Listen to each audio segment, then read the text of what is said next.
children need special need educators, not that they are mentally retarded. It is the work of the parents to identify their likes and their dislikes, and it's the work of their teachers, their tutors, to be able to identify their strengths and weaknesses. Hello everyone, this is Care Counselling Outreach. Your online counselor is here. My name is Rachel, and if you are new here, please don't forget to subscribe to our YouTube channel, and of course follow us on all our social media platforms. We're on Facebook, we're on Instagram, and of course we're on TikTok. Don't forget to press the notification bell so that once we post any new video, you'll be the first person to be notified. Thank you very much. So some teachers have told some pupil or some students that no matter how I open your brain and put in this book, it will never enter your head, causing the children to be emotionally damaged. You are affecting their mental health by uttering those kind of words. Why some parents have resulted into comparing their children with other people's kids. Can't you see this person? Can't you see how he got A in this subject? Can't you see how he got A in the other subject? Why are you always jumping about? Why are you always drawing? Why are you always running helter-skelter? That running helter-skelter, it might be that the child is good at extracurricular activities like athletes, like football. Some children are best at interpreting their emotional pains or the atmosphere or the surroundings with diagram. You see some children, they're trying to explain how pained they are. They can decide to draw their family, excluding themselves there. They are not in the picture, meaning they are feeling left out of the family. It is the work of the parents to be able to identify, okay, this is what this child is passing through. This child is emotionally traumatized. Sometimes once the child is emotionally disturbed, the child tends to become a very stubborn child, tends to become a bully. Then you say, oh, you're always a bully. Ordinary book you don't know. The child is using that as a mechanism to run away or to shy away from that academic pursuit that you are trying to put him into. So the child is using that as a cover-up. I don't know how many parents would hear this. Sometimes you need to sit your kids down and tell them, I love you. No matter what you're passing through, I will always be there for you. That word alone is enough strength for that child. But you are not even available for the child. So how are you even going to pass emotional feelings and emotional affection towards the child? How are you going to even let the child know that, okay, I love you? Not that you just come home, yes, I've seen your results, you didn't get where, you didn't pass, you didn't do this, yeah, it's just for you to be running helter-skelter. You don't do that. You are trampling on the child's emotional well-being, on his psychologically well-being. You are killing the child. Some children are not actually some children are not actually mentally retarded, but based on the words they've heard from their parents, they've heard from their teachers, they feel, oh, my parents will insult me that I'm not good at this, I'm not good as this person. Their teachers will tell them, that their tutors will tell them, even if I open this book and I place it inside your skull, it wouldn't even make sense.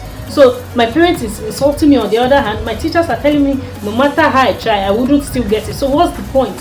Let me just beg, school is not for me. You see some people on social media platforms, they'll say school not be for everybody.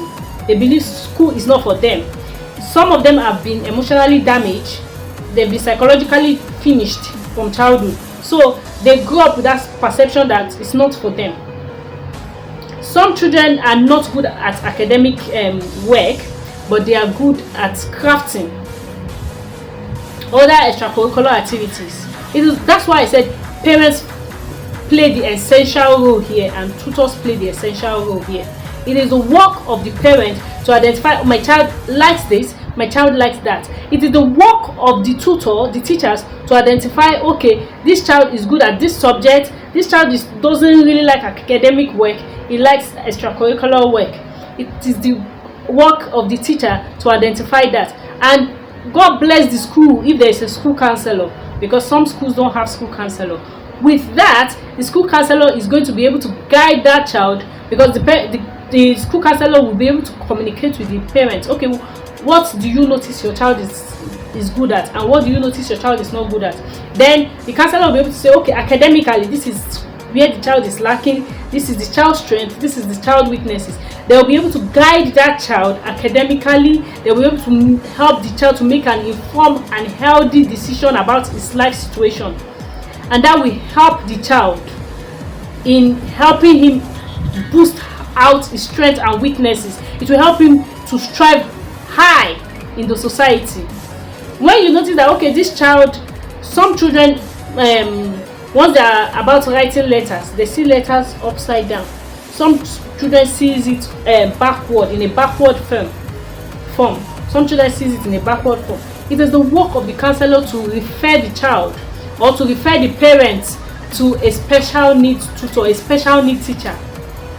So once the special needs teacher is being informed and being employed, the special needs teacher takes over from it. And God bless the special needs teacher. If the special needs teacher is very good, just give the child a little time. The child is going to be academically good and fit.